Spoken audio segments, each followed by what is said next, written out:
All right, welcome to the work session for the village board. Today is Monday, February 12th. First item on our list is the proposal from the school district and dance club to put up a batting cage, which is, it's called temporary, but it's seasonal. It would come and go each year. Seems fine.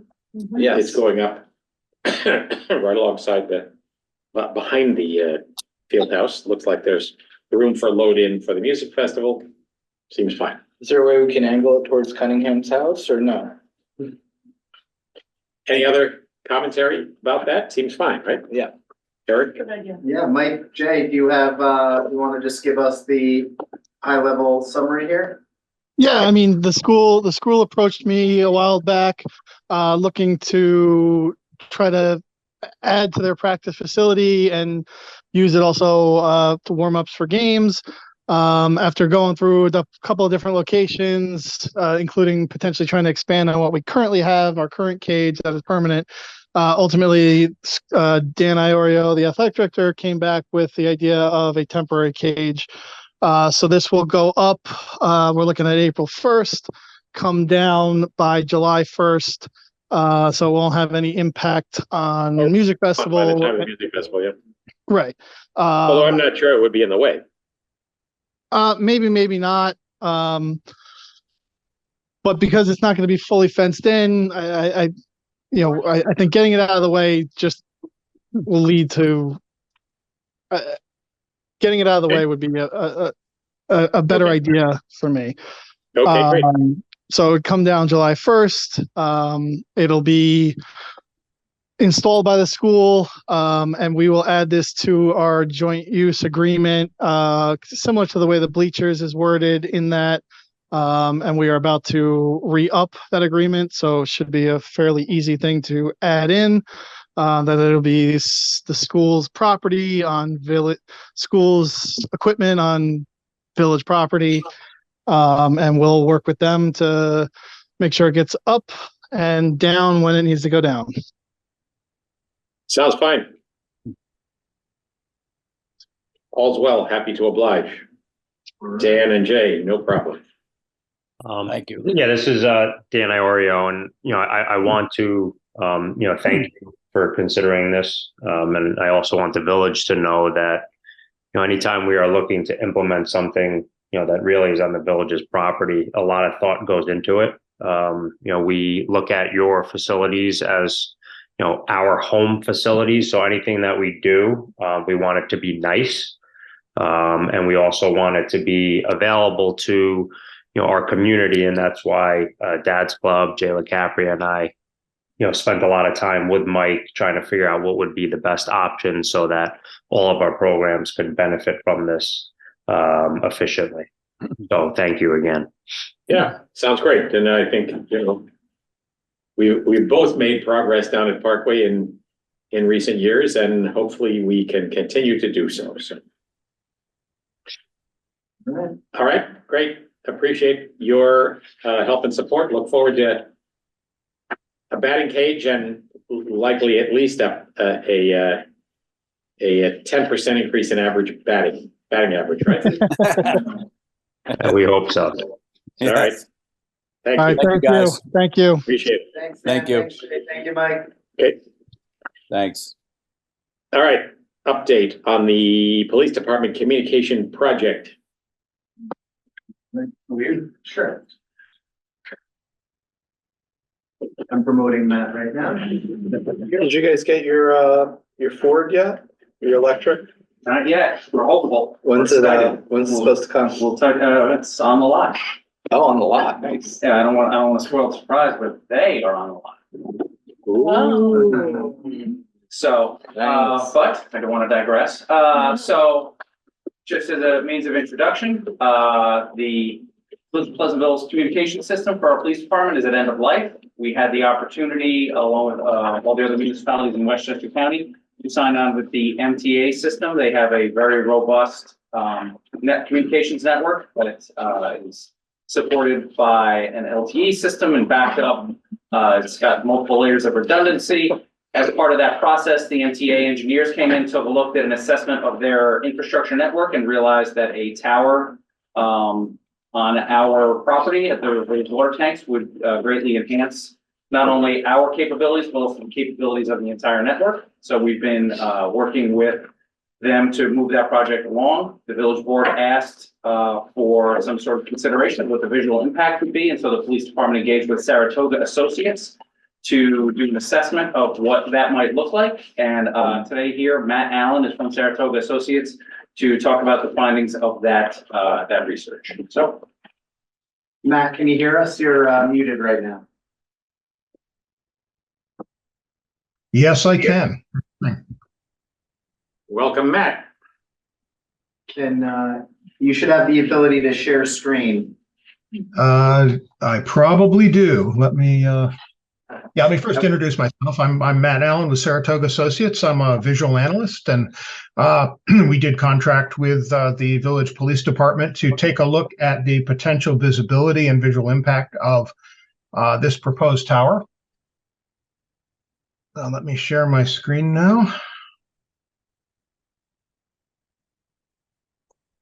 Matt, while you're doing that, so we will take this through the secret process. Part of the secret process is getting impact analysis on what the communication tower would look like. And so Matt and Saratoga Associates are who we contracted with to develop that. Recording in progress. All right, we've got your screen. Thank you, sir. Okay. The first thing I put up is just the engineer's drawings for the tower. I don't know how familiar you are with the tower, but it is to the top of the steel on the tower is 74 feet 2 inches. And that I've probably helped permit over 100 telecom towers. This is by far the shortest tower I have ever worked with, which is a good thing when you're talking about visibility. The tower will be located on the site of the existing municipal water tanks. So it is utility infrastructure. And although it's a hilltop site, there is substantial woodland vegetation around it. And the woodland vegetation around it is generally in the neighborhood of 60 feet tall. So that the tower is really not much taller than the surrounding vegetation. Again, a very good thing for visual impact. I mentioned that the tower is 74 feet 2 inches tall. That's to the top of the steel. There are some omni antennas or whip antennas that are mounted on top of that, the tallest of which goes up to 83 feet 6 inches. So it's about 10 feet. The whip antenna is about 10 feet taller than the top of the tower. The whip itself is a very narrow piece of equipment, does not have a lot of bulk to it, so it is virtually invisible from any significant distance. It's just not a visual factor once you get away from the tower. We did two basic things, and can you still see my screen? You should see a map now. Yes, we can. Okay. We did two basic things as part of our contract. One was to conduct what's called a viewshed analysis. And very simply, what the viewshed analysis does is it identifies places on the landscape where one would expect to see the top of the proposed structure. Essentially, it's a 360-degree line of sight analysis. And I'm not sure how clearly you can see my screen, but there are some splotches of blue across the aerial photograph. Those are areas where a line of sight exists from the high point of the tower to a standing observer on the ground. So you can see there's not a lot of that blue throughout the municipality, and that's not unexpected because of intervening trees and buildings. So it's a very, very useful map in simply identifying the geographic extent of potential tower visibility. It doesn't tell you how much of the tower is going to be visible. It really just gives us a roadmap of where to go to do the next level of investigation. So the next level, we went out into the community and photographed from a number of places. We focused on the areas where there is blue, but we also looked at places closer to the tower because experience tells me that the view shed analysis identifies where the line of sight is unobstructed. So that's where you would expect to see the top of the tower above the tree line.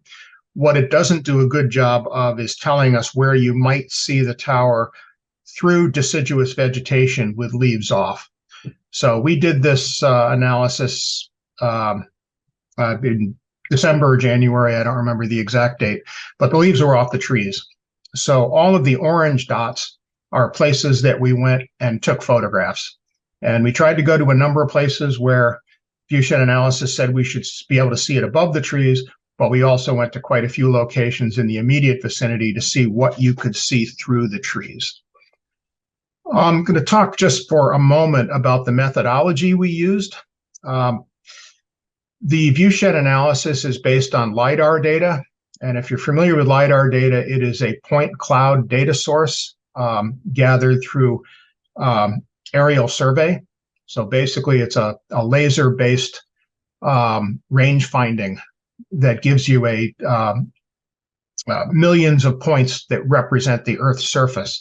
And from that, we can determine what the visibility would be based on ground surface alone, if there were no buildings and trees. And we did that analysis, but we did not produce a map because it's simply unrealistic to look at a map that shows what you would see if there were no trees and buildings. That was a process step for us. The next step would be to add the LiDAR-based overlay of the actual ground surface plus vegetation and buildings. So because we use LiDAR, the elevation of the vegetation and building obstructions is quite good. So we have a great deal of confidence in the areas that you see in blue are the areas that you are going to see the top of the 74-foot 2-inch tower above vegetation. So that covers this map. And as I said, we then went out and looked and took photographs and confirmed the results of the viewshed analysis, as well as gathered photographs of places that we believe the community and the neighbors would be interested in. And from those photographs, we produced photo simulations of what the project would look like from those places. Now, let me just jump back one. Out of the photographs we took, we did photo simulations from 1, 2, 3, 4, 5, 6 different places.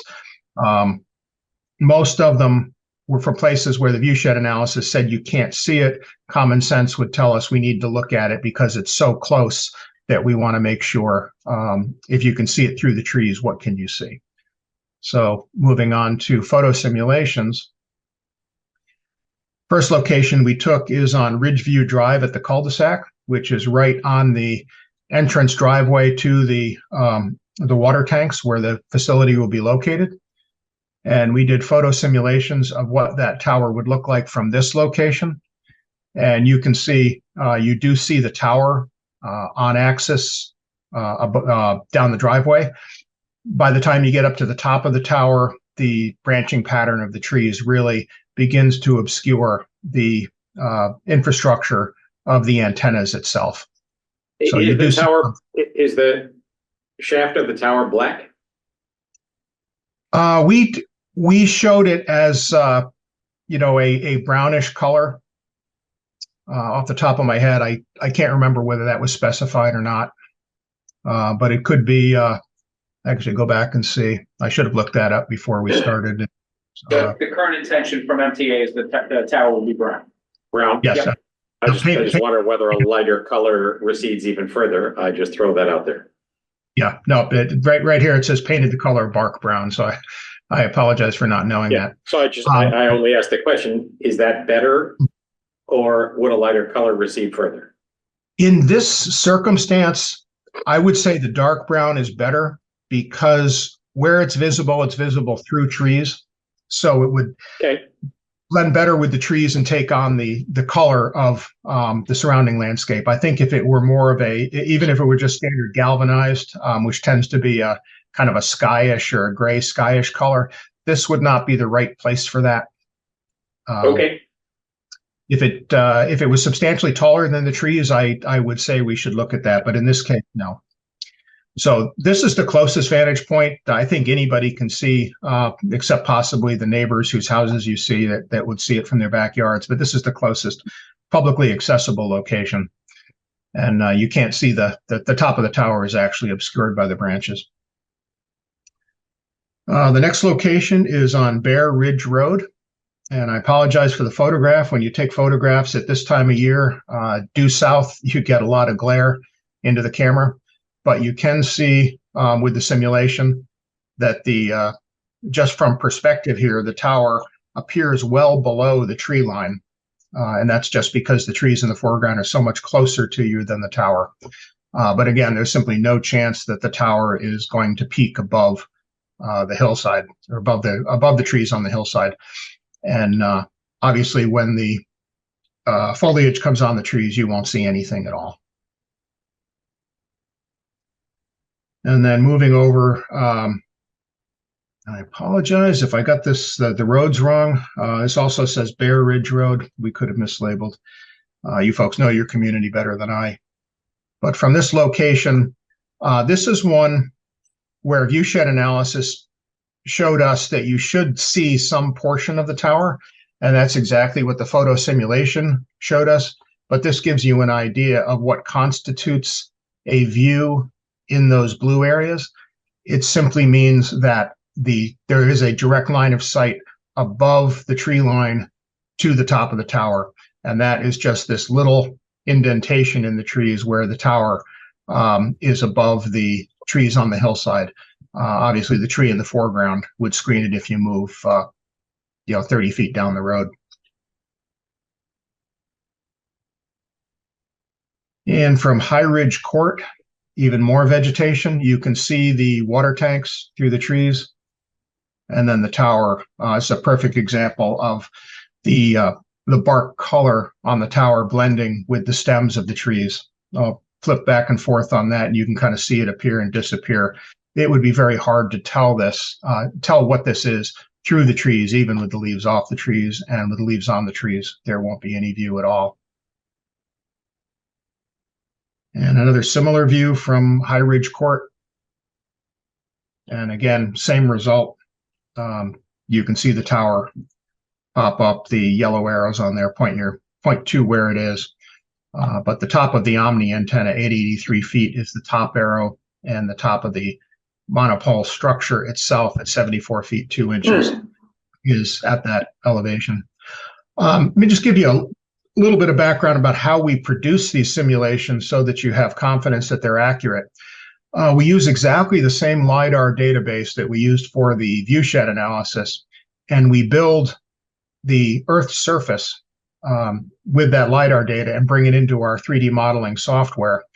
And we bring a 2-scale model of the tower into that Earth surface, and then we put virtual cameras into our model using exactly the same specification as the camera that we used in the field, meaning most of these photographs were taken with a 50mm lens. So when we put our virtual camera into the model, we set that camera to the same 50mm.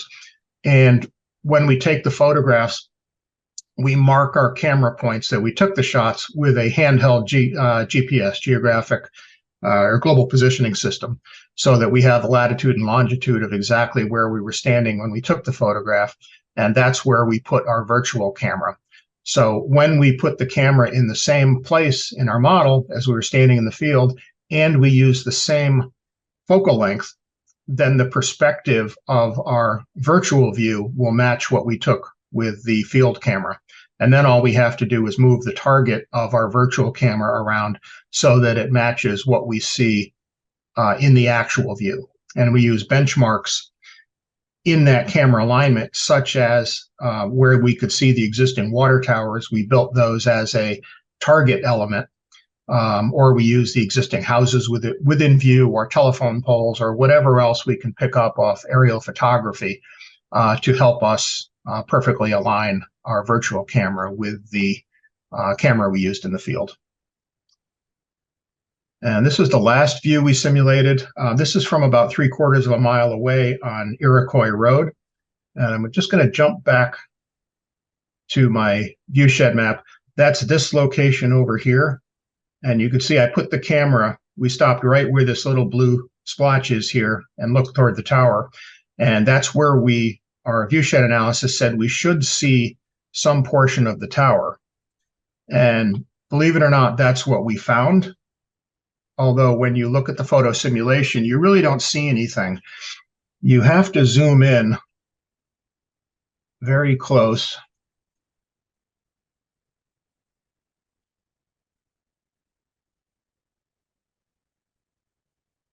From 3/4 of a mile, and it's because of the Pretty low resolution. impact. Yes, What's that? pretty low impact, I would say. Yeah, it is. I had this arrow points right to the top of the whip antenna. So the whip antenna does appear above the trees, but the top of the steel itself falls just below the tree line. So that's a good cross check of the view shed analysis. The view shed analysis shows exactly what we find here, but simply looking at the view shed analysis is not going to tell you what you can see. You need to go to this next step and do the simulation. We should give the simulation to the homeowner. They can check their chimney flashing. Yeah. So that's my presentation. I'm open to questions at this point. It all looks pretty straightforward and really quite low impact. Obviously, the biggest potential impact is for the folks who live right next to the towers, but even that is relatively modest relative to what already goes on there. Any other? We absolutely can't put cell on the same tower, correct? Correct. All right, thank you, Matt. Very clear description, good work, much appreciated. Okay, thank you very much. So, Chief, when would this be proposed to be installed?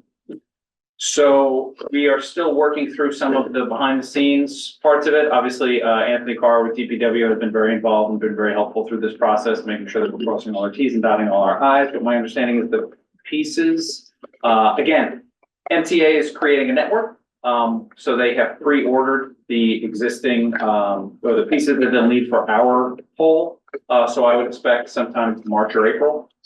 We're officially breaking We're ground. breaking ground. And then I would assume 2 months or so for, Yeah, I'd say 2 to 3 months for completion. yeah, obviously Lieutenant Waldman has been, neck deep in this process from the very beginning. And so his contributions are huge. He knows much more about the specifics of it, but we're hoping that late spring, early summer, that tower could potentially be going live. Am I misspeaking? That's accurate. Okay. And MTA would start using it and you start using it right away? Correct. So the MTA, we carve out our little section of the MTA network. This will obviously elevate the entire network and give better coverage. Currently, there is not a antenna site between Valhalla and Mount Kisco. So we kind of perfectly align for that. And then obviously we'll reap the benefits of more penetration, a stronger signal for our police radios, especially as we go through a process of, new construction and a lot of other, buildings that are concrete and steel and glass and make it difficult for the radio signal to get through. We should have a distinct advantage with this pole being right in our backyard. And are there any costs to us out of this? So they are responsible for the infrastructure. We are still responsible for our radios, the purchasing and then. Right, I mean, there's that whole piece. Right, but the infrastructure that, what part of the signal that goes out and continues, no, that is all So MTA. The construction of the antenna and all of that being. Correct, yes. We're currently figuring out the exact specifications that we need to make sure that we meet, but it's an MTA project. Right, and do we have enough power up there and all that? All those factors are considered, yes. Okay. All right, Sounds good. Thank you. appreciate it. And then in that regard, so next meeting, we'll launch into the secret process. That includes the Monroe test for the village board. This would fall under your purview. But we get to non-listed that item, non-listed action, so. We discussed the Monroe test in the context of the pool issue the last time. Yep. So essentially an exemption, pretty straightforward process, so. Okay, next item up is FYE 25 capital projects. Yeah, before you go, do you want to just? Oh, yes, touch on- sorry, I teased it and I didn't even, Yeah, Oh, yeah. yeah. right? Yeah. Um, I thought maybe you're gonna wait till you come back. I'm gonna be up here about 4 times tonight. I was gonna say you are. Something different. So as Mr. Benjamin asked about, we have committed to transitioning our fleet away from internal combustion engines to hybrids and electrics. One of our hybrids one of our hybrids is on the lot, ready to is being outfitted for a patrol vehicle. We currently have one vehicle that is earmarked for us for an admin vehicle that is a fully electric Ford Mach-E. On the lot currently is a second Ford Mach-E that matches the first. We have a 2-station charging station that is slated to go live from Con Edison within the next few weeks or months. We have a need for a second administrative vehicle, and so with the board's permission, we would like to move forward with a second electric car and have 2 electric vehicles in our fleet. Hopefully, obviously this all goes through the dealership and how long it takes for them to outfit and do all the things they need to do. But we're looking for potentially those vehicles to be here again, late spring, early summer. And what vehicles do you decommission? So our fleet currently is short 1 patrol car. So, this is always a process. The incoming hybrid will replace that car. So now we have a full, fleet. We will take, As a marked patrol car. as a marked patrol car, we will take the first Mach-E that'll go to Lieutenant Woolman. His car is actually a pursuit rated, Ford Explorer hybrid. So that will transition into the fleet. And then the oldest fleet car will transition we have a few cars. One we use for prisoner transports and special details. It's the low profile, we call it a ghost car. It's marked on the sides, but it's dark. It has no roof lights. So we use that for, prisoner transports, enforcement details, things like that. So 1 car will go to that. The second car, where we get the Mach-E, that will replace my car, which will go to the detective division. Currently, our second detective car has about 120,000 miles on it. It is 13 years old, and it is, I don't want to say it's not roadworthy, because we are very clear to make sure that it's never roadworthy, but it is close. It is That's always close to roadworthy, being. you meant to say. It's an extremely responsible decision to decommission that vehicle. So is the second purchase in the budget? So the vehicle that's next up was slated in our capital plan for the upcoming fiscal year, which is fiscal year 2025. So if we moved on this purchase, you may not get it. I mean, how long, if it's on the lot, does it typically take to actually receive? It's a great question. So the work is a few weeks of work to pull everything out, run all the wires and cables and lights and things. But it is very dependent on the work they're doing. If another order comes in or something happens, so Is this Scarsdale Ford? They always seem to have a contract. So No, this is an outfitter. He's a dealer also in Mamaroneck. I see. We've had a relationship with him for 20 years, longer than 20 years, so, we're very comfortable working with them and they do a great job for us. So it's hard to get an exact timetable, but like I said, I would think within the next few months. So let's be a month or 2 on either Right, side. so what I'm bringing Okay. up is, while it's slated for the next fiscal year, we may get it technically before, but we'd allocate fund balance, coverage. All right. Thank you very much. Exciting. Yeah, go for it. Great, thank you. And then Nicole, of course, we may be eligible for some funding, Yep. through NYSERDA, to throw at. Yeah, You- and you are every time both we con- get another vehicle that earns us points towards our clean energy community status, which makes us eligible for more funding, which we can then put into more electric vehicles and so on, so. And we are hoping that this turns both of you into evangelists, so since you will be driving Spread the electric word. vehicles. Wonderful, thank you. Your support as always. Great. Thanks. All right. Thank you. Appreciate it. You bet. All right. FYE 25 capital projects. Sure, so Anthony Carl is gonna be joining us tonight, but he unfortunately had family members wait to go to out of state. Oh, And then gosh. he's gonna be having a long day tomorrow, so giving him the evening off. Yes. But first and foremost, we're entering our budget season. I attached the draft capital plan. These projects we have discussed previously. One item in particular, the big one, the pool. Just catch you up on the time frame and schedule moving forward. The permits have been submitted to the Army Corps of Engineers as well as DEC. That is a multi-month process. We are at the tail end of the Department of Health process for the actual pool design. We do not foresee any hiccups there, so we should be issued that permit rather soon. The idea is to go out to bid and get bid results back at the beginning of June. So we may not have the Army Corps or the DEC comments back or the permit at hand, so there may be some adjustments made, but our engineers believe that whatever comments that they may have will not be significant to really change the overall design.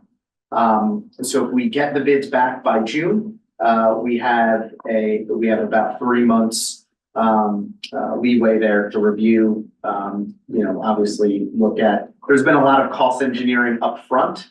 So, these are probably going to be some hard and fast numbers that we're dealing with. Nowhere really to trim. But that is the plan as it lays out. We do have the pool with the new liner, so we are able to run it next season regardless. We go from there. Okay.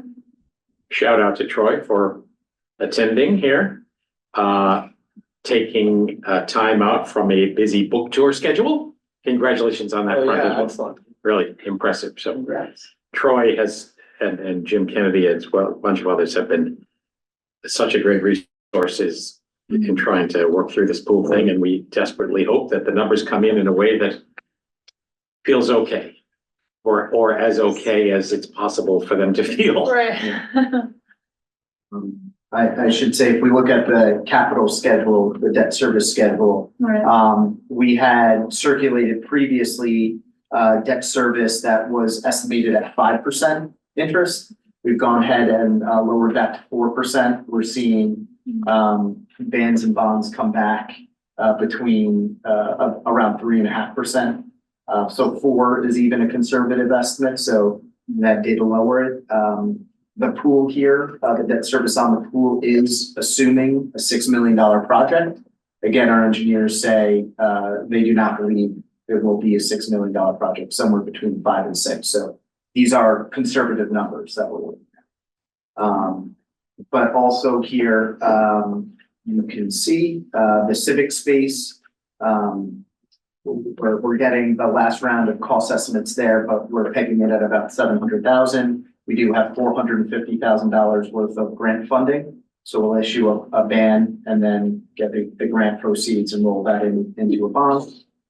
The idea is to roll all of these into one single bond after the completion of the project. Nanahagan Wall, we have it at 1.5. We are optimistic that Andrea Stewart Cousins has secured $500,000 in support of that project. So again, we'll issue a ban, roll the balance of that project into a bond, and then the other project category consists. Just stop on that. Sorry. Just a shout out, not only to Senator Andrea Stewart Cousins, obviously she's expressed a lot of interest in what goes on in Pleasantville and has delivered a really nice grant. But also, as already mentioned, we have quite a bit of grant money in place for the civic space work and are executing grant funded projects right now with the new playground equipment. That's right. Shout out to our former Assemblyman Tom Avenatti and Mary Jane Shimsky, our current Assembly person, is also going to be committing some funds in our way. So Absolutely. Yeah. all right, just a shout out to those guys. Back to you, Barry. Okay, the other project category that captures the costs associated with the Clark Street Drainage Project, that's at about $600,000. And then the pool repairs that we're just undertaking. So we've heard back from our insurance company, they will cover roughly about $35,000. That was basically the damage to the electrical and pumps. And then, federal government did declare a natural disaster, so that does open us up to reimbursement through FEMA for the balance of that. So that's typically about 70%. So, we will, probably in a year or so get the funds, but that is in the making. Great. All right, so as we can see, the bottom line is, these projects are all slated to start around September. It would not hit the debt service would not come on to our budget, this upcoming fiscal year. It would come on to our budget 2026. But as we go through the process, we can talk about whether it makes sense to, do 2 years of building in that expense. Or, one year where we just, layer it in. So, didn't want to have that in front of you as we launch into the budget process this year. Okay, Just a note, when, for the civic space area, it's starting up in the spring again? So the Manville Road project, we did get approval from, our contractor got approval from the DOT, good faith waiver. So, they will be ready to start in March. And then they're gonna start around the monuments, build that, right-hand turn lane, and then work around the monuments, down across, the slip lane and across the Metro North tracks. Once the slip lane is abandoned, our contractor can come in and start the work on the civic space. So it's really tied to the progress, but we're looking to go out to bid, I believe around April, or have bid opening around April for the civic space work.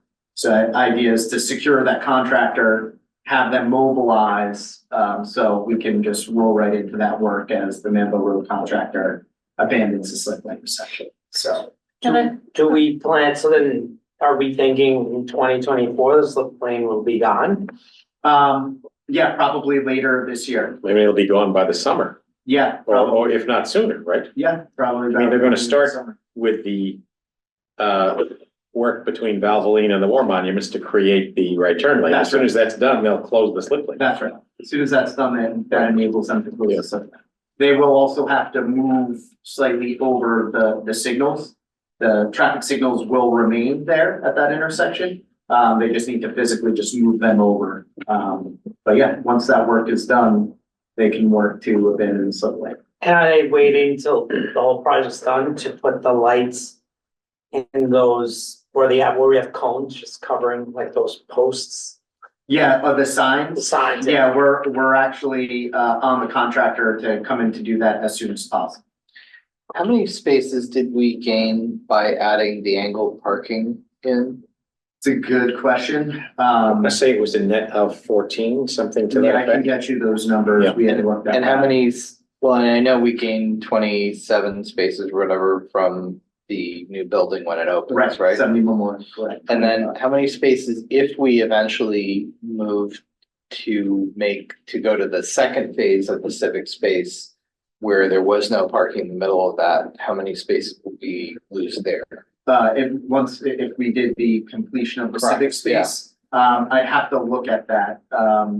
I believe really the only spaces in this iteration will be the north end of the median, kind of across from the diner. Yeah. On that side are the only spaces we would be losing. We had gained probably the equivalent of that with the angled parking. Yeah, I mean, But yeah, to your point, I'll take a look at that. it hasn't been as much of a discussion recently because of course the constraint on morning parking has completely gone away. But I do think we're gonna end up, even if we eventually do that, I think we're gonna end up with a surplus number of spaces from where we started at the beginning of this whole project. Yeah, and I do have those numbers, I just don't have them. No, that's fine. So, That's fine. and then to the point of the spaces within 70 Memorial, we're going to look to issue the new permit. We renew permits in the beginning of June. Yeah, So roll those on, we'll have a conversation about, what we want to charge for those. When you look around the county, indoor, parking permits like that go for about $1,400 a year. But again, you know, we can have further conversations with them. Great. I presume that there's no timeline for the completion of the civic space at this point. The full or the first? Full, Yeah, just phase one will most likely take about 3 months. But right, no timeline on the remainder. What, pardon me if you said this, but what happened with the plantings that were going to go in the median of the, where they put in irrigation and everything? So this spring, they're gonna be moving Okay. forward with that. Although we've had some conversations about some modifications there. I think folks are finding the turns a little too sharp, coming in and out, and that we're gonna cut those back a little bit. And, I think we were also gonna add a little, pedestrian amenity, because at the moment, you have your car and you're limited in where you can go. Yeah. So people are walking across that unplanted median at the moment, but once it's fully planted, that won't be an option. So we were looking at some ways to modify that. So gonna be a little recurving going on because I do think it's awfully tight when you, especially around the gazebo, when you pull out. And when we'll have our curbing contractor do that, we go out the bid for that. But yeah, this spring, summer too. All right. I also say you may have seen the tentative assessment roll was released. And we have tax treatments night, I believe, a week from tomorrow here. How many of us are available for that? I should be able to come. 1, 2, 3, Yeah, I'll be. 4. Haven't responded yet because I wasn't sure. It's your last No, torture. depends on the flight for me, but, All right, I will. but clearly we have a quorum, so. And just on that note, the roll did increase by $2 million, which was a pretty big increase of the tax base. That is big. Due to, Which factors? 70 Memorial Primarily that, yeah. coming online, a little bit of the Atwood, and then also just across the village. So what is that, building how much permits does everywhere. that, how much does that increase our annual funds available for our budget? It doesn't increase our available funds. What it does is we can increase the tax levy with minimal impact to the tax rate. That's what I'm saying. Yeah. Like how much could we increase how much more could we increase the tax levy without changing the tax rate Well, based on that? maybe a good way to look at it is if I can send around a spreadsheet because it all depends, but, and I'd have to take a look at it, but, we do have a worksheet everybody can plug and play, but. I understand it doesn't automatically happen and you have to, change the levy, but I'm just wondering what to stay under the cap now, what the additional room is that we Right. have available. So to us. right now, we do have what's called a growth rate factor of an additional 1.58%. So that means we've got a 2% tax cap plus an additional 1.58. So we can increase the levy by 3.58%. What that would do to the tax rate if we did that, It's like $220,000, something like that. that's about, we would be able to go up about 450,000. 450,000. Which is like, Significant. yeah. So that would be about. Yeah, painfully largely consumed by the healthcare Healthcare premium. alone, Ugh, and knowing, so depressing. the debt service, but, Well, it's important because when people complain about their taxes, they have to understand that the only reason this isn't much worse is that we have grown, that we're able to grow our tax base, or we'd be increasing by 4 or 5% just to pay for pensions and Right. healthcare. so, increasing the tax levy by about 3.5%, increases the tax rate by 1.8%. Mhm. And I believe the CPI in New York State last year was 3.8%. So it's an additional couple $100,000 that we have to work with essentially over what we would have had without a growth in the tax base. Yeah, that's important. All right, While we're on, money? money, capital projects. Yeah, Did we hear back about Manville Road? Did we hear back from the appeal? yeah. Oh, I Was mentioned it. It Did I was miss that? granted last week. Okay, So now, getting the contractor mobilized and. So looking this at is about the not having the, DBE, yeah. meeting the DBE threshold. So they did get that waiver. well, that's great. They got back to us. That's right. That's right. We're still waiting to hear back from the state on the highway work permit at Cooley and Manville. Yeah, was that DOT that got That's back to us on the appeal or is Yep, that? that's DOT on the appeal. Can we That's get them on DOT. the phone for the same? Two different divisions, two different divisions.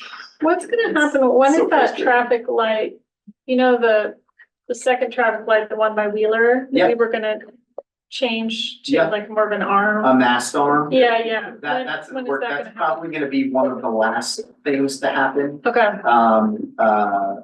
But that is in the works right now, it's being reviewed, the shop drawings are being reviewed. So the DOT approved that in concept, now they have to actually look at the drawings and make adjustments, and then the mast arm takes, months to order, but it's Sure. not a critical item because we can operate as is with that Yeah. double light situation until that comes in, so okay. Lots going on. lots going. Busy. There is a lot going The on. Cooley lighting can't go in yet because of the construction season. We haven't even gotten, we're still waiting for it to come. But it's due in March though, right? Yes, it is due in March. Or at least that was the promise. In the best of, our hope is to get the highway work permit, can finish Yeah, the road and install the lights all in the same time. great. Should we allow everybody in there? Well, we have the police. That's what I mean. To swear They're all in. waiting out Yeah. there. They're welcome anytime. Troy, did you have any questions? Just, want to hear a bit about the timelines. Yeah. Exactly, things are going on. Yes, yeah. Now, if we thought the DOT was an interesting wait, the Army Corps of Engineers is always, an adventure, so. Hmm. But submitted nice and early and, it's not that complicated, it's not that complicated of a water body.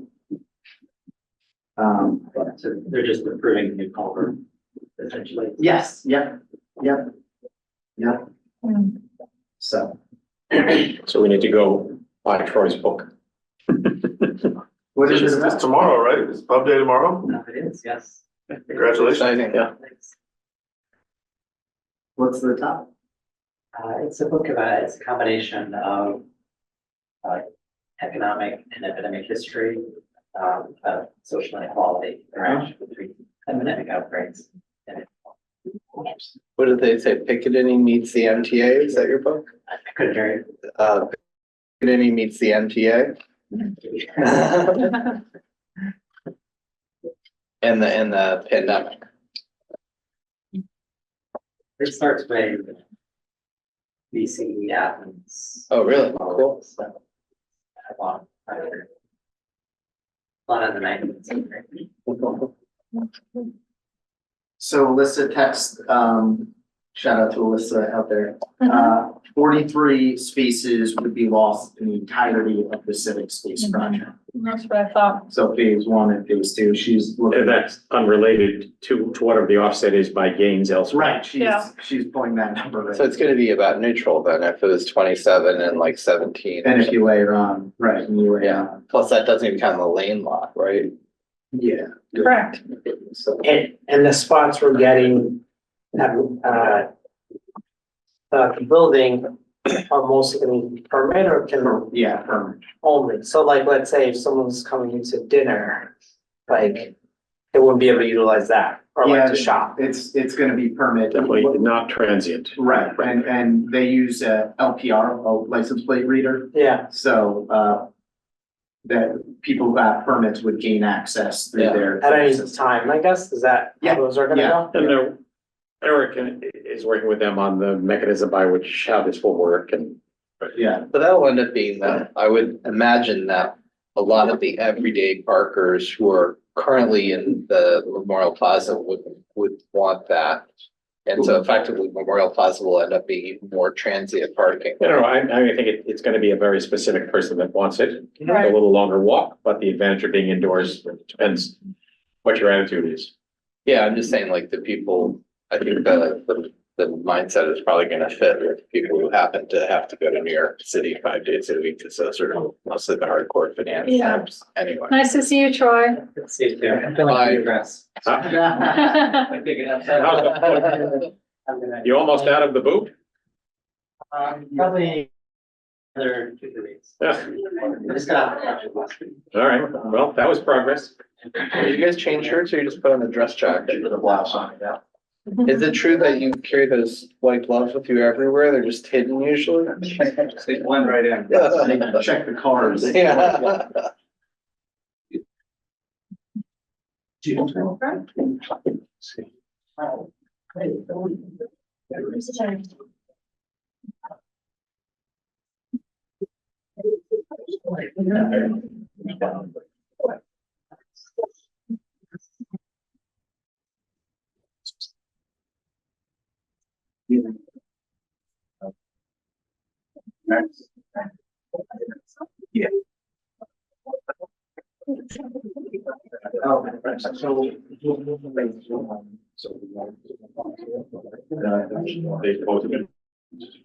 I vote that makes.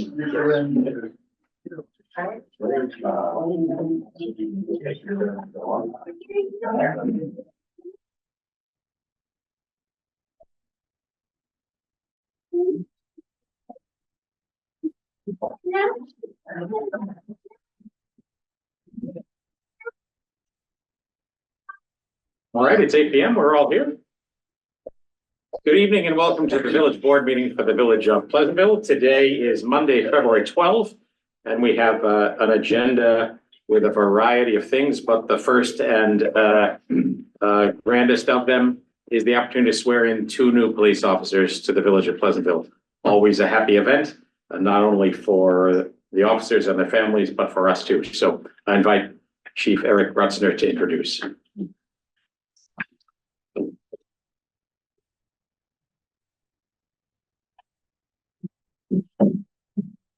Thank you, Mr. Mayor.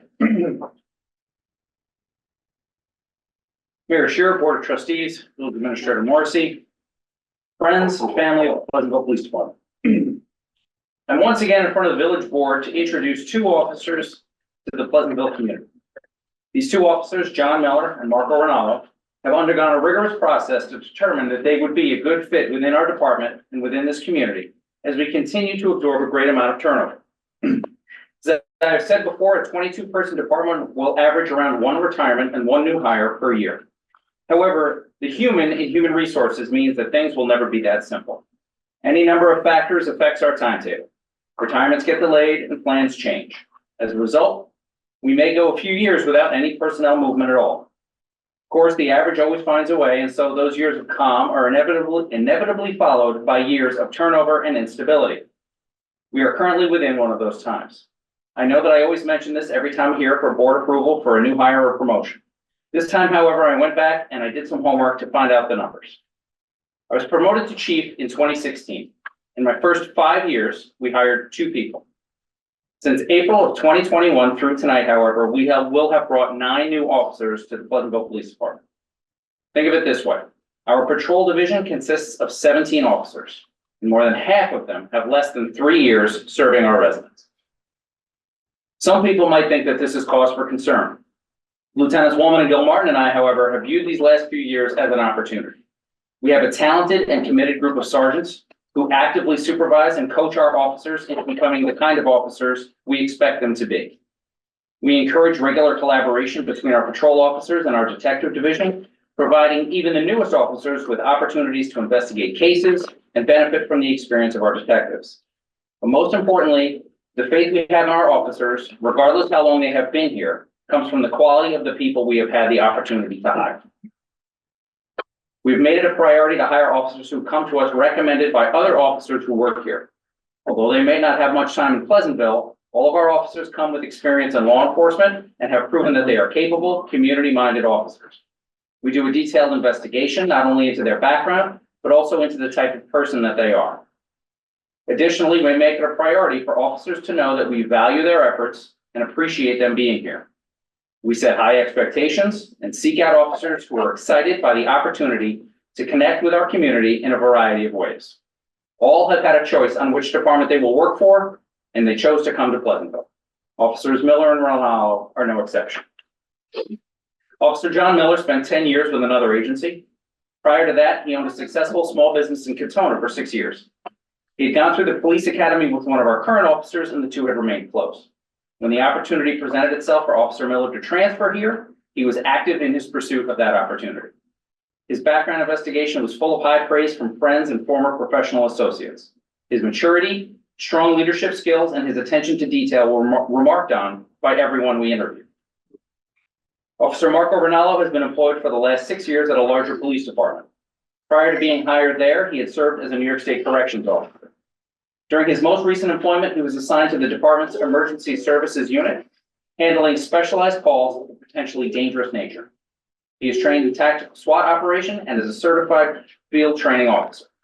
Friends and coworkers described him as conscientious, level-headed, and dependable.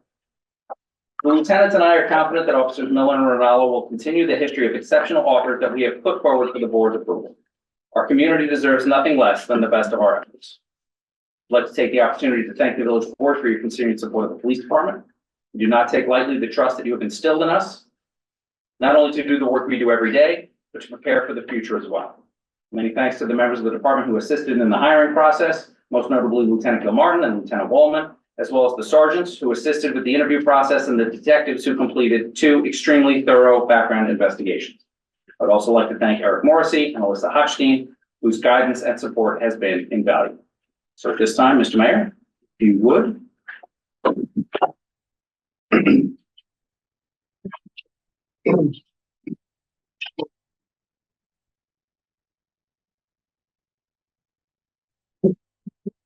It is one of my happiest moments to have these opportunities, and as the chief has already indicated, we've had lots of them lately. But we are delighted to have the both of you join us. I think you can already see the lieutenants who worked through the interview process, the sergeants who worked through the interview process, and your soon-to-be colleagues, so many of them here in the room to honor this. So for the swearing-in process, let's start with John Miller.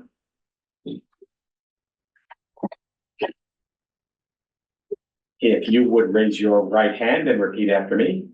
I, John Miller. I, John Miller, Do solemnly swear. do solemnly swear That I will support the Constitution of the United States. that I will support the Constitution of the United States, The Constitution of the State of New York. the Constitution of the State of New York, The codes of the Village of Pleasantville. the codes of the Village of Pleasantville, And that I will faithfully discharge and that I will faithfully discharge the duties of police officer the duties of police officer for the Village of Pleasantville for the Village of Pleasantville, according to the best of my ability. to the best of my ability. Thank you, sir. Thank you. Am I led to believe your wife, Rosemary, and your son and daughter, John and Lily, might be able to assist in Hoping so. assigning you badge number 162?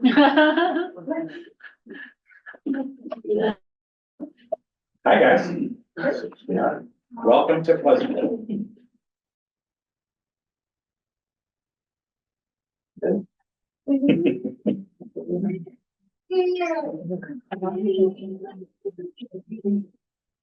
That's first workplace injury, prisoner.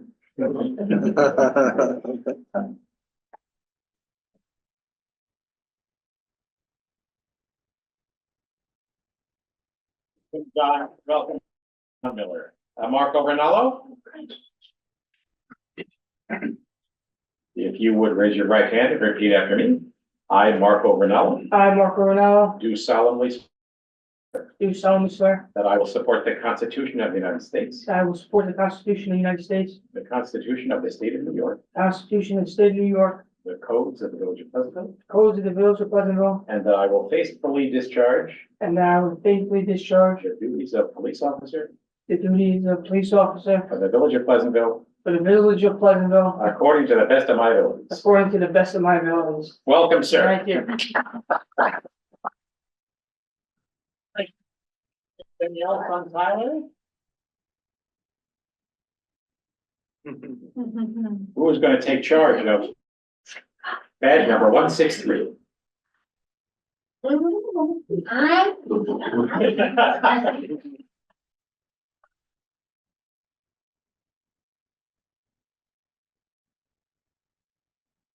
Well, thank you again, Chief. Thank you, Lieutenant Gil Martin and Lieutenant Jesse Woolman. Really great service you have always provided. Thanks to every one of you, members of the Pleasantville Police Department who serve us every day. And thanks in advance to our two new officers, John Miller and Marco Rinaldo. Happy day for the village of Pleasantville. Thank you.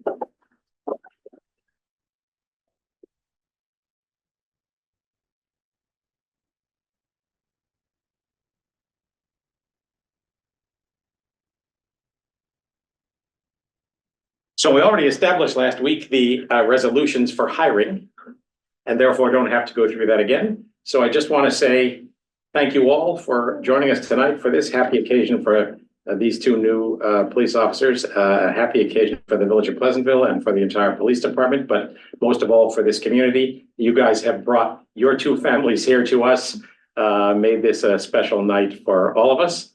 And we look forward to having your family join our family for many, many years to come. Thank you all.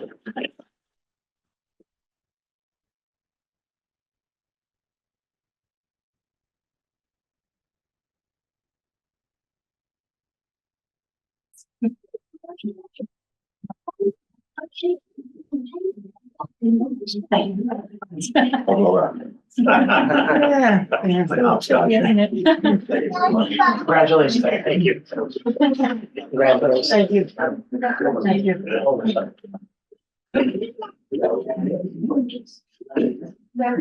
Happy to have all of you listen to the boring things that follow, but feel free to depart. The excitement is over. Riveting. Are these kids ever gonna join public service? That's the last. I know. Sorry, you think I downsell? I think so. We might as well be honest. Not everything we do is thrilling. I think it is thrilling. All right. That's why you're running for it. That's why I'm running for real. Good kids. It's funny that as a parent now, whenever I hear a kid fussing, all I think is, it's not mine. All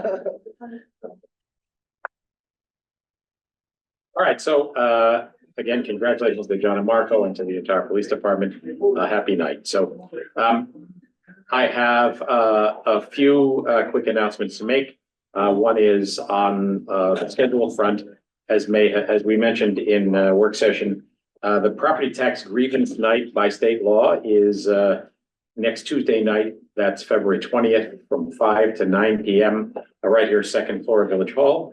There's also a Zoom link. You do not have to attend in order to grieve your taxes, but that is the deadline by which you must file the requisite forms with Lloyd Tashar, our tax assessor. So tax grievance night, a week from tomorrow, Tuesday, February 20th. Village election is taking place on Tuesday, March 19th. I'm up for re-election and two trustee positions. David running for re-election. We will have an opportunity to send Michael off with confetti and baban because he elected for a variety of very good reasons not to run for re-election. So the deadline for filing petitions to run in that election is tomorrow. And so we will know with certainty tomorrow what the ballot looks like. But again, village election is on Tuesday, March 19th. Also wanted to point out, I think a lot of folks who are on our recreation email list already get this, but as you may have noticed, if you make your way up past the pool to the Nantahagan Park, our Parks Department has already removed the old playground equipment up at the Nantahagan Playground in preparation for the construction of a brand new playground, which is going to be partly their effort and partly volunteer effort. So they're looking for volunteers to sign up to assist on Friday, April 19, 2 slots, 8 to 1 and 1:30 to 7. And then on Saturday, April 20, again, 2 slots, 8 to 1 and 1:30 to 7. You can sign up online with Community Pass, in person at the rec office, by phone at 769-7950. You need to be at least 18 years old, but more information is available on the rec department website. But we've had a great long tradition of volunteer assistance building playgrounds. It's really an exciting new set of equipment coming up there. So build and attach playground pieces, mix concrete, move mulch, participate in various side projects, all skill levels needed. So anyone who's willing and able, we encourage you to serve your community in that way. And then I'll have more to say on this down the road, but I was on Sunday and Monday, Tuesday morning of last week in Albany at the New York Conference of Mayors Legislative Conference, which involves not only discussion with colleagues around the state about legislative priorities and opportunities, but also hearing from various Albany officials and from the governor herself. Short version of a long story, the Westchester Municipal Officials Association has, as we do every year, provided a list of 6 legislative priorities and about 10 other things on the list.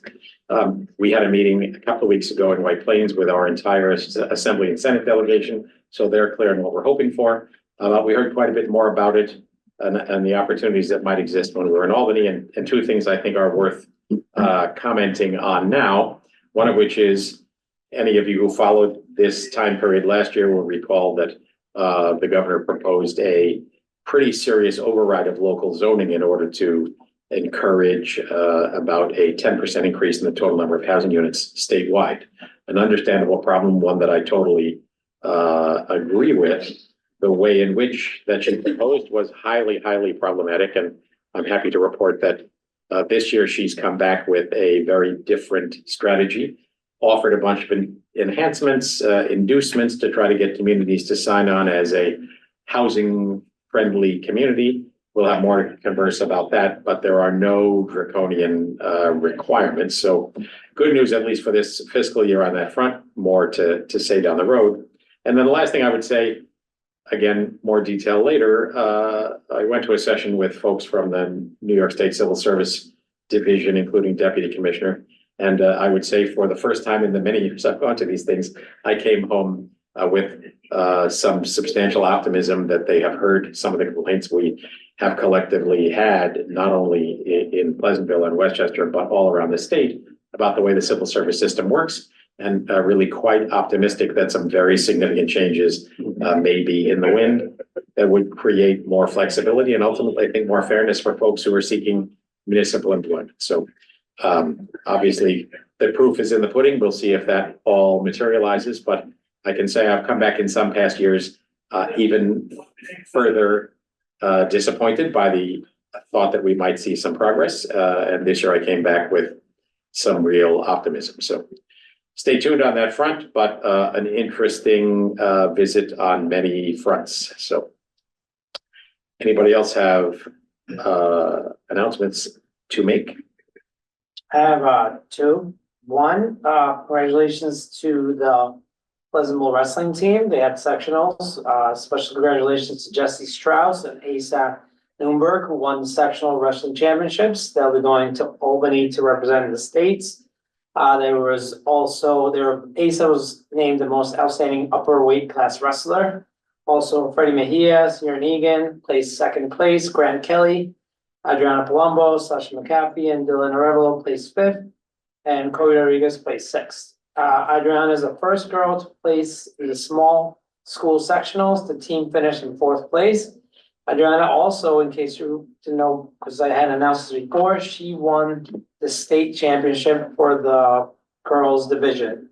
So we have a really, really amazing athlete. She's a junior, I believe, and so she still has another year to really just keep breaking all these awesome records. So big kudos to Pleasantville Wrestling coach Bertucci, who is my coach. So he's the leader in wins in section one for most wins. I was waiting for you to divulge your own Yeah. rich history as a wrestler. So it's, I'm proud to say that, you know, these kids work really, really hard. Wrestling is a tough sport, and to have so many do so well is really great. So big congratulations to the Pleasantville wrestling team. And then Paul, in your role as Vice President of the Chamber of Commerce, perhaps you want to comment on this run of ribbon cutting we've had. Yes, that's where I was gonna get to. My next step, Yeah. my next announcement wanted to give a big shout out to PCTV, who was instrumental in setting up our ribbon cutting ceremonies, to the mayor, to everyone else involved in these. We've done a lot of ribbon cuttings. We had either ribbon cuttings or monumental, so it's been either new businesses or celebrating. So starting, I guess it was the last week of January, we did the 30th anniversary of Lucho's being here in Pleasantville. I wasn't able to make it, but Peter was there and a lot of people, so it's great to see that. On Thursday, we had the ribbon cutting ceremony for Stretch Labs on Washington Avenue. I'm already a member now, Peter. I went back, joined. They had my first Old stretch. wrestlers need to Yeah. loosen up. As soon as he said it'll make your stride faster, I'm like, I need that for soccer. Okay. So, we did Stretch Lab on Thursday, and happy to announce the owner so that they're moving to Pleasantville, which is awesome. Moving themselves, they're home. Yeah, actually, so we've got residents too, which is awesome to Wow. see. That's great. Today we did the ribbon cutting for Fleetwood Bakery, which was really well attended. It was awesome. Channel 12 News was even there. RSBC TV was there recording for us. And tomorrow, Crawdaddy's supposed to have theirs at 4:30. They're optimistic that they're gonna keep going forward with it, so maybe we'll shovel our way in, but our plans to be there, so. And I think we have another one that's been requested for another business, so this is just huge for our village, for the businesses and for our residents that, you know, people are choosing to come open up a business here and choosing to start, you know, such an important venture in their lives here in our community. So I think it's something that we're very thankful for. With that being said, we're about to introduce the Business Person of the Year nominations for anyone who wants to nominate that. It'll be the second year back since the pandemic, so we've got a lot of really good things going on with the business community, so I'm thankful to everyone involved. That's great. Pretty exciting stuff going on in a world where there are a lot of retail vacancies. Obviously, we've seen a lot of action and are now at the point where there are relatively few vacancies.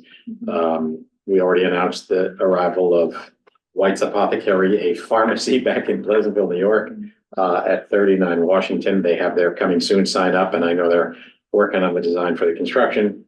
Half of the pharmacy is being renovated as a dentist's office. We understand the other half, which has now been carved off as a separate storefront, has been the subject of some interest. And so folks are looking at that as well. Just a few weeks before the list of ribbon cuttings that Paul mentioned, we had the ribbon cutting at King Scribe, practically next door to the bakery. So all kinds of good stuff going on, and we look forward with excitement to hear what may in the end occupy the commercial space at 70 Memorial, which would be the next big opportunity. Those of you who watch our work sessions are aware that the new owner of Jean-Jacques is interested in making improvements to the outdoor seating area there. And so a whole lot of exciting stuff going on. And it is a testament to the not just the Pleasantville community, but the whole regional community that has come to view Pleasantville as a place to go. And amid all that, I think we're very soon to hear that the Jacob Ernst Film Center will open up their wine bar on the third floor that is nearly finished. And so there'll be an opportunity there to see a movie and to head upstairs either before or after and enjoy a glass of wine and a bite to eat. So a whole lot of good opportunities going on here in Pleasantville, and I thank all of you. What's the status on the CO for 70 Memorial? They have a TCO, temporary certificate. And there are tenants who have moved in. Oh, okay, so Oh, there are really? people living there now. There are people. Actively market watch them through. So the last thing I wanted to mention is across the street from Key Food, in the former shoe store, a new deli and pizzeria that has been advertised for a long time has opened. Yeah. And so there's another another ribbon cutting likely Right. in I went there on Friday. in the offing. Yeah. So, well, It's happening. and it's particularly, I speak personally, not that I eat a whole lot of baked goods, but that bakery site has been a bakery for a very, very Very long time. And anticipated. I used to stop there on the way to the train when we first moved here and didn't have kids, and I'm gonna do it again. Excellent. So just for village residents who sometimes get frustrated when they see closed storefronts, it takes a little while, but things do come.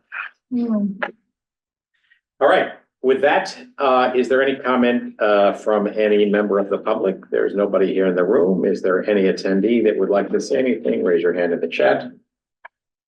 I see none. And so next item on our agenda is public hearing. Is there a motion to open the public hearing on introductory local law 2 of 2024 to consider the authorization to override the tax cap for the FYE at the fiscal year ending 2025 budget if necessary? So moved. Second, all in favor? Aye. Aye. Welcome to the public hearing on this subject. As I mentioned at the time when we scheduled this, this is a standard practice we've undertaken in recent years to put in place the right to override the tax cap in the event that we elect to do so and find the need in our budget process to need it. It is not a vote tonight to decide that we're definitely going to do it.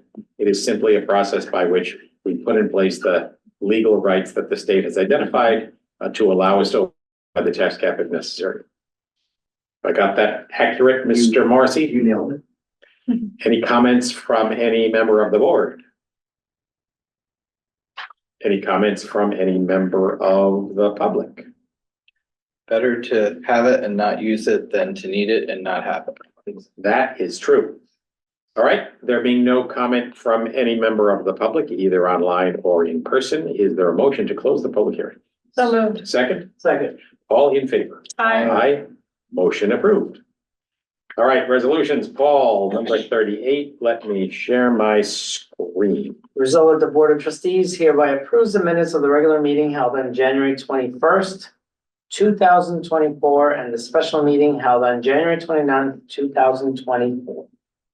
Is there a second? Second. Hold on a minute here. All in favor? Aye. Aye, motion approved. Hold on a minute, I've lost my menu here. Where did the share screen thing? Why is it grayed out?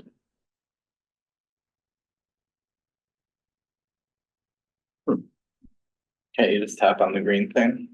Oh, hey, that's a good point, isn't it? That's why I'm here.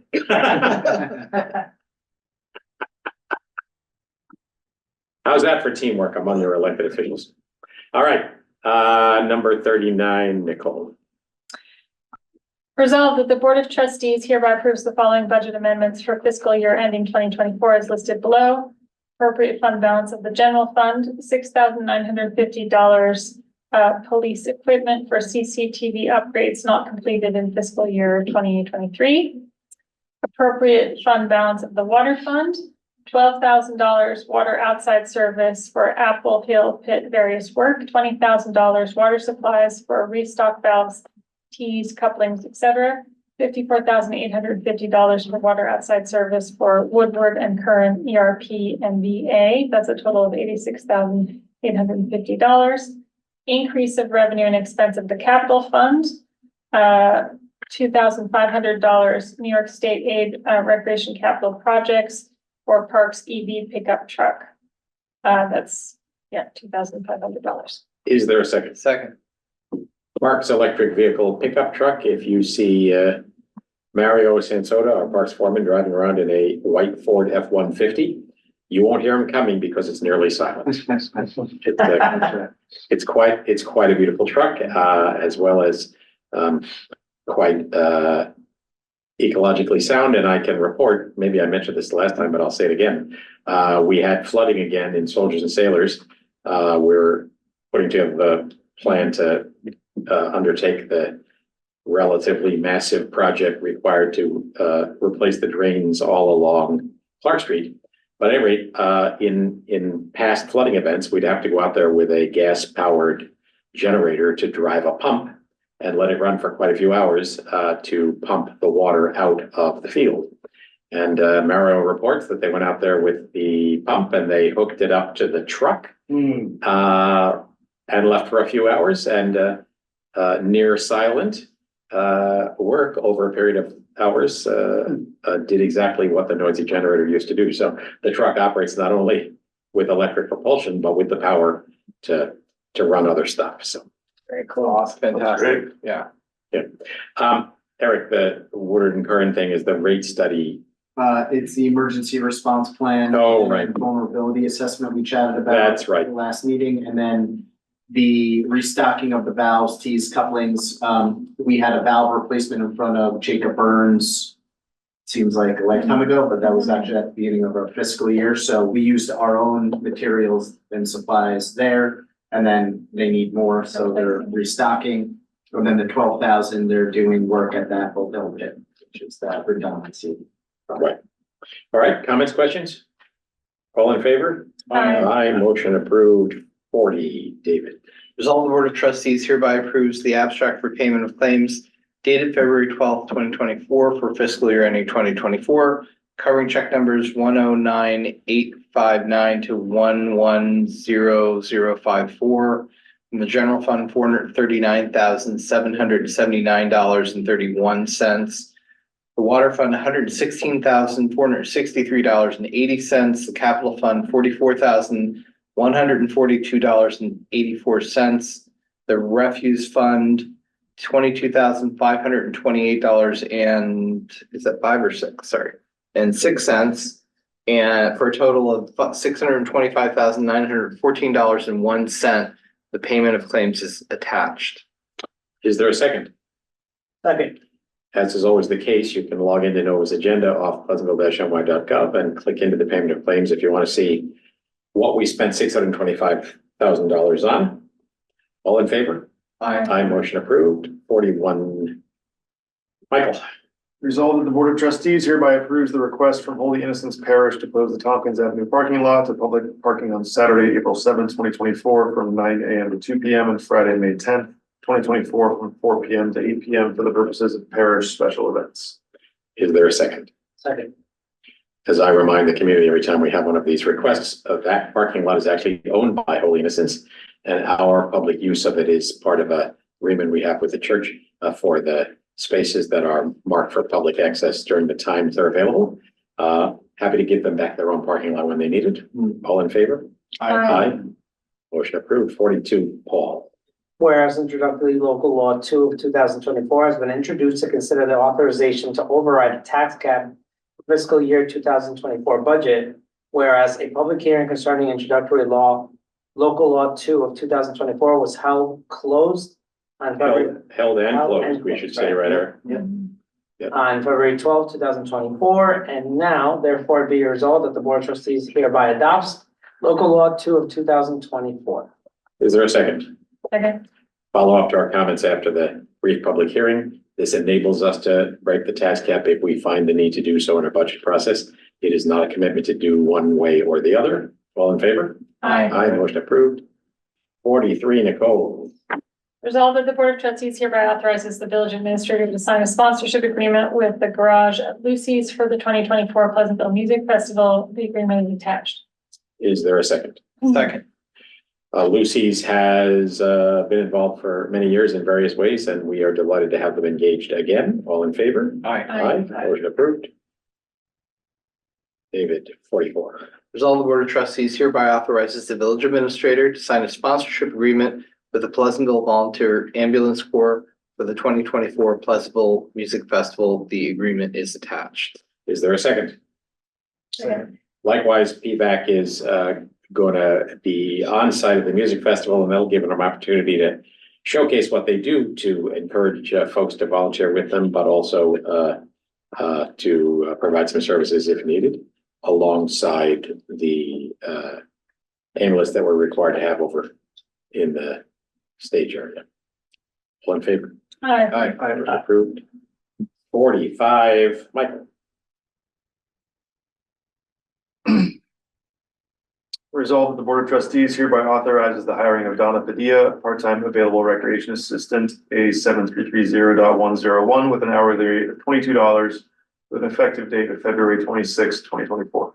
Is there a second? Second. All in favor? Aye. Aye. Motion approved. Welcome, Donna. Any new business to bring up? No. Any comment from any member of the public? Do we know when it's gonna start snowing? What are these? What's the latest? 1 AM or something? Yeah, between 11 and maybe 3, it's gonna be raining to snow. Well, our DPW team is in 3-point position. That's right, they're ready to roll. They'll be reporting probably around 3 or 4 AM. We're well stocked on salt from not using it last 2 years. I think we are, yes. All right, is there a motion to go into executive session to discuss contractual and real property matters? So Second? Second. All in favor? Aye. Aye. Motion approved. Thank you all. We're headed into executive session and we will turn off the Zoom. Our next regular meeting is 2 weeks from today, Monday, February 26th. See you soon. Thank you.